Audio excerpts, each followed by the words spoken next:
प्रेत भी करते थे। मंझिया वाले बाबा का सम्मान। दोस्तों, इस कहानी को सुनने से पहले मैं आप लोगों से विनती करती हूँ कि हमारे वीडियो को लाइक जरूर करें और हाँ, चैनल को सब्सक्राइब करना ना भूलें। आइए आप लोगों को एक बार फिर भूतों के साम्राज्य में ले चलती हूँ, भूतों से मिलवाती हूँ और एक सुनी हुई काल्पनिक घटना सुनाती हूँ। ये घटना हमारे गांव के एक बुजुर्ग पंडित जी बताते थे और पंडित जी जब ये आप बीती सुनाते थे तो सुनने वालों के रोंगटे खड़े हो जाते थे। ऐसा लगता था कि ये घटना वास्तविक है और अभी आंखों के सामने ही घट रही है। वे बुजुर्ग पंडित जी जब इस घटना का वर्णन करते थे तो उनके चेहरे पर अजीब से भाव आते जाते थे, जिससे सुनने वाले को एक अजीब रोमांच की अनुभूति होती थी। पंडित जी एक ही सांस में ये पूरी घटना सुना जाते थे। तो आइए देर किस बात की, हम लोग भी सुन लेते हैं इस घटना को। बात यही कोई 60-65 साल पहले की होगी और तब ये आप बीती सुनाने वाले पंडित जी 20-22 साल के रहे होंगे। उस समय हमारे गांव के लोग बाजार करने के लिए पथरदेवा या तरकुलवा जाते थे। वैसे आजकल कंचनपुर ही क्यों, हर छोटे बड़े चौराहों पर बाजार लगनी शुरू हो गई है। हमारे गांव के लोगों को पथरदेवा सीधा पड़ता है, जबकि तरकुलवा थोड़ा सा उल्टा। आजकल तरकुलवा में शनि और मंगल को बहुत ही बड़ा बाजार लगता है। दूर दूर के व्यापारी यहाँ आते हैं और अनाज आदि की खरीदारी करते हैं। तो शनि और मंगल को हमारे गांव के किसान लोग तरकुलवा का रुख करते हैं, पर दैनिक उपयोग में आने वाली वस्तुओं की खरीदारी यानी नून, तेल, मिर्च, मसाला आदि के लिए हमारे गांव के लोग पथरदेवा ही जाते हैं। हाँ, एक अंतर जरूर आ गया है। आज बाजार करने वाले लोग खुरहरिया रास्ते, पगडंडियों आदि से पैदल नहीं जाते, बल्कि पक्की सड़क से होकर जाते हैं और वो भी वाहन आदि पर सवार होकर। जबकि पिछले समय में लोग पैदल और वो भी खुरहरिया रास्ते से तिरछे बाजार करने जाते थे ताकि जल्दी से पहुंच जाए। ये खुरहरिया रास्ता लोगों को आने जाने से अपने आप बन जाते थे। उस समय ये खुरहरिया रास्ता या पगडंडियां बहुत ही सुनसान हुआ करती थी और मुंज आदि छोटे मोटे पौधों से कभी कभी ये ढक जाती थी। दोपहर और दिन डूबने के बाद तो इन खुरहुरिया रास्तों और पगडंडियों पर कभी कभी कोई इक्के दुक्के आदमी ही दिखाई दे जाते थे। इन खुरहुरिया रास्तों और पगडंडियों के अगल बगल में कहीं कहीं दूर तक फैले हुए खेत होते थे, तो कहीं कहीं भयावह बियावना, छोटे मोटे जंगल या पुरखे पुरानियों द्वारा लगाए हुए बाग बगीचे। उस समय हमारे गांव के लोग पथरदेवा इसी प्रकार की एक पगडंडी से होकर जाते थे, जो एक नहर को पार करते हुए सुनसान बाग बगीचों, मुंझानी आदि से होकर गुजरती थी। तो आइए अब मंझिया वाले बाबा की जयकार करते हुए, हनुमान जी की दुहाई देते हुए सीधे कहानी की ओर रुख करते हैं। पंडित जी की उस रोमांचक भूतही कहानी को अब और भूतही ना बनाते हुए सुना ही देता हूँ। एक बार की बात है कि हमारे गांव के वे पंडित जी पथरदेवा बाजार करने गए। दिन ढल चुका था और शाम हो गई थी। पथरदेवा में उनका ममहर भी था। बाजार में उनके मामा मिल गए और उन्हें घर चलने के लिए आग्रह करने लगे। पंडित जी ने कहा कि फिर कभी आऊंगा तो घर पर चलूंगा।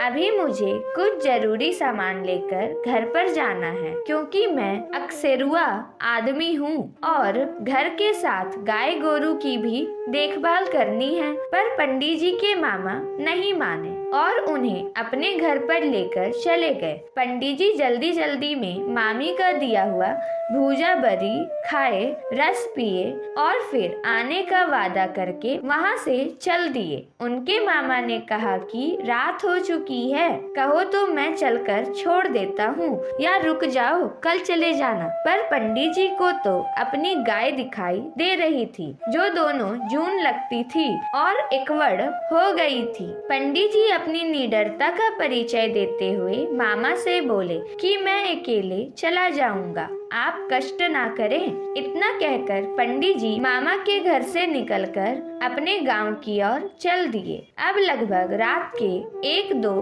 बज चुके थे। जिस पगडंडी से होकर हमारे गांव के लोग पथरदेवा आते जाते थे, वो पगडंडी एक बहुत ही घनी और भयावह बगीचे से होकर गुजरती थी। इस बगीचे में आम, महुआ, जामुन इत्यादि पेड़ों की बहुलता थी, पर बीच बीच में कहीं कहीं बरगद जैसे बड़े पेड़ भी शोभायमान थे। इस बगीचे को मंझिया वाली बारी के नाम से जाना जाता था। ये बारी सिधावे नामक गांव के पास थी। आज भी इसका नाम वही है, पर इसका अस्तित्व खत्म होने की कगार पर है। लगभग सारे पेड़ काटे जा चुके हैं। जब हमारे गांव के पंडित जी इस बगीचे में पहुँचे तो उनकी हिम्मत जवाब देने लगी। उनकी सांसें तेज और शरीर पसीने से तरबतर। कारण ये था कि पगडंडी पर आगे भूत प्रेतों का जमावड़ा था और वे चिक्का, कबड्डी आदि खेल खेलने में लगे हुए थे। उन भूत प्रेतों के भयावह रूप, उनकी चीख पुकार, मारपीट किसी भी हिम्मती और हनुमान भक्त को भी मूर्छित करने के लिए पर्याप्त थी। पंडित जी की सुने तो लगभग 100 से ऊपर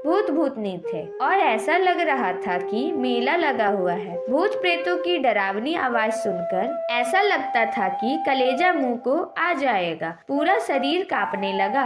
मुंह से आवाज भी नहीं निकल पा रही थी कि हनुमान चालीसा ही पढ़ा जाए। पर ये भूत प्रेत पंडित जी से अनजान होकर खेल खेलने में ही लगे हुए थे। खैर पंडित जी भी बहुत ही हिम्मती थे और रात रात को खेतों आदि से रहकर पटौनी आदि करने के साथ ही आवश्यकता पड़ने पर ये खेतों में बसकटिया डालकर सो भी रहते थे। पंडित जी थोड़ी और हिम्मत किए और एक पेड़ की आड़ में खड़े होकर तेज सांसों से मन ही मन हनुमान जी को गोहराने लगे। उनकी सांस तो बहुत ही फूल रही थी, पर करे तो क्या करे। वे अपने सांसों पर काबू करने के साथ ही ये सोच रहे थे कि कब ये भूत रास्ते से हटे और मैं लंक लगाकर भागूं। तभी उन्हें कुछ याद आया और वो मन ही मन हंसे। उनके दिमाग में कांधा कि अरे ये तो मंझिया वाले बाबा का क्षेत्र है, फिर मैं क्यों डर रहा हूँ। अभी वे मन ही मन यही सोच रहे थे कि तभी अचानक उनके कानों में खड़ाओं की चट-चट की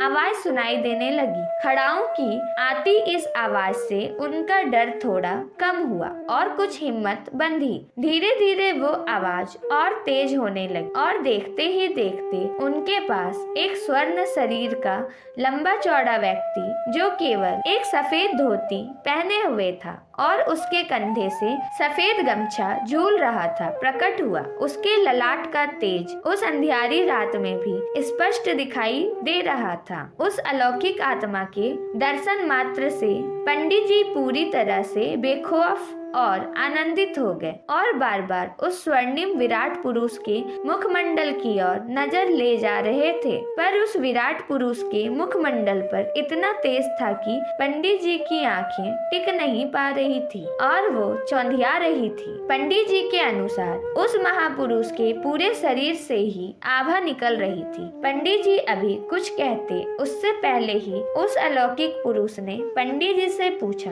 आपको डर लग रहा है क्या? पंडित जी ने स्वाकारोक्ति में केवल अपनी मुंडी हिला दी। फिर उस अलौकिक पुरुष ने कहा, डरने की कोई बात नहीं, आप तो निडर जान पड़ते हैं। खैर आप आगे आगे चलिए और मैं आपके पीछे पीछे आपके गांव तक आता हूँ। उस अलौकिक पुरुष की इतनी बात सुनते ही पंडित जी तेज कदमों से पगडंडी पर चलने लगे और उनके पीछे पीछे वही खड़ाओं की चट-चट की तेज आवाज। दूर दूर तक भूत प्रेतों का नामो निशान नहीं। और अब पंडित जी भी निडर मन से अपने मार्ग पर अग्रसर थे। पंडित जी ने बताया कि खड़ाओं की तेज आवाज आते ही सभी भूत प्रेत रफू चक्कर हो गए थे। जब पंडित जी गांव के पास पहुंच गए और गांव के पास की नहर को पार कर लिए तो घूमकर उस अलौकिक आत्मा से तेज आवाज में बोले कि बाबा अब मैं चला जाऊंगा, आप अपने निवास पर वापस लौट जाएं। मेरे कारण जो आपको कष्ट हुआ उसके लिए क्षमा चाहता हूँ।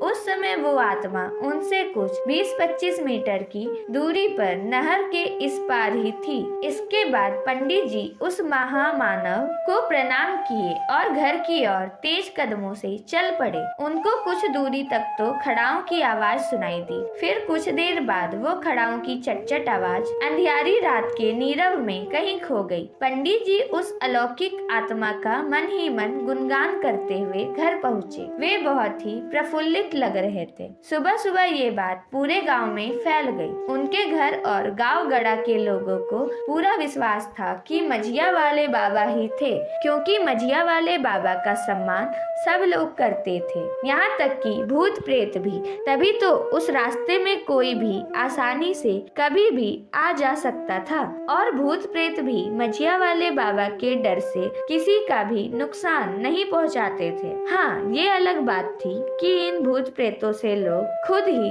डर जाते थे। धन्य है भारतीय संस्कृति, जिसे हर वस्तु में देवत्व नजर आता है। हर बगीचे आदि का एक अधिकारी देव होता है। तो मझिया वाली बारी के देवता थे मझिया वाले बाबा। आप भी मेरे साथ प्रेम से बोलिए मझिया वाले बाबा की जय। महानुभाव, यहाँ दी गई कहानियाँ काल्पनिकता पर आधारित होती है। इन्हें मनोरंजन के रूप में पढ़ें और समझें, इन्हें दिल व दिमाग में ना बैठाएं। और हाँ, साथ ही ये कहानियाँ आपको कैसी लगती है कमेंट में जरूर से जरूर बताएं। आपका आभार।